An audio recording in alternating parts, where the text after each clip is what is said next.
Morning, students. Hope all are doing well.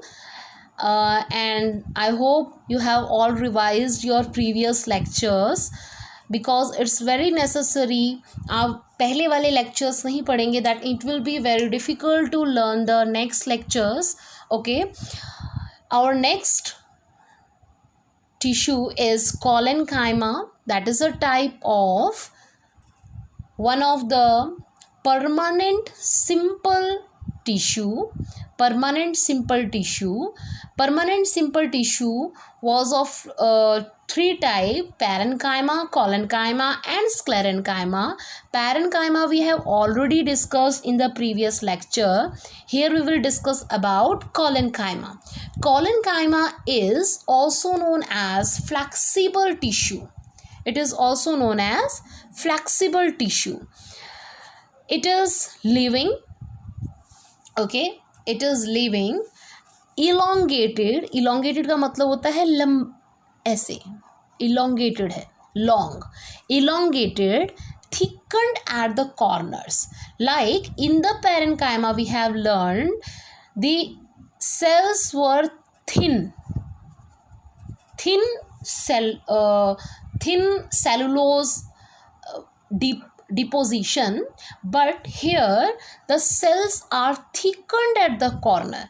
Parenchyma makes the soft part of the plants, but this helps in providing more mechanical support to the plant, strength provide करता है. That's why thickened at the corners. जो corners हैं, like in our houses we have pillars, ठीक है, to provide the support. Similarly, thickened at the corners. Okay. Next, present in the leaf and stem. Leaf and the stem में भी वो part जो hold करके रखता है, that needs more strength. In that part collenchyma is present. Intercellular space में भी present और absent. Like in parenchyma intercellular space was present.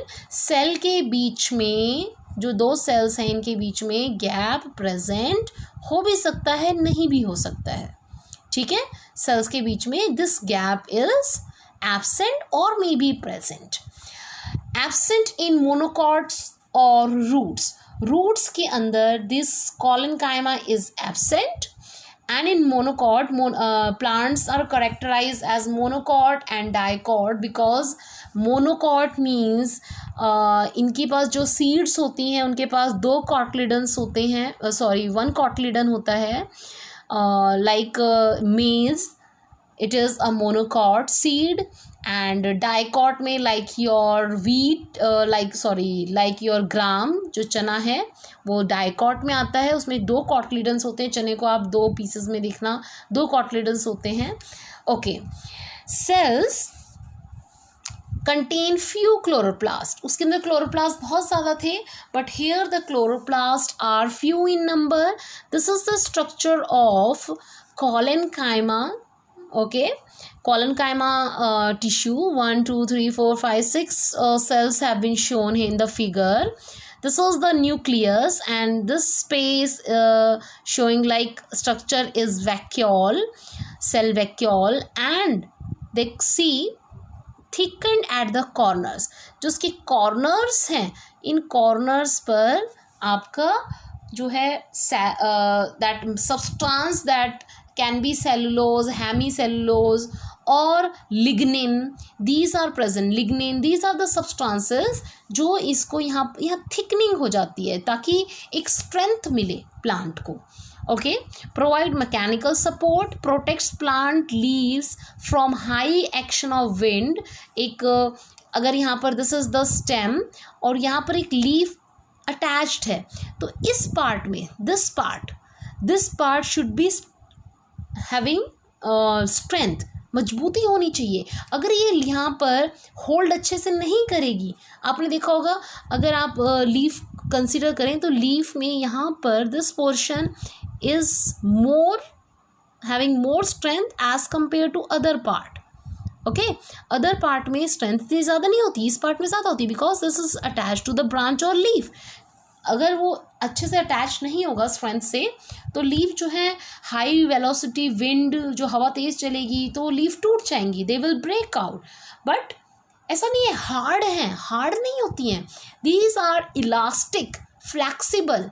कि अगर आप कंसिडर करो देयर इज़ अ स्टेम, हवा बहुत ज़ोर से चल रही है, ठीक है, बट इसका फ्लैक्सिबल नेचर होगा तो ये मुड़ जाएगी, बट अगर रिजिड होगा तो इट विल ब्रेक, टूट जाएगी।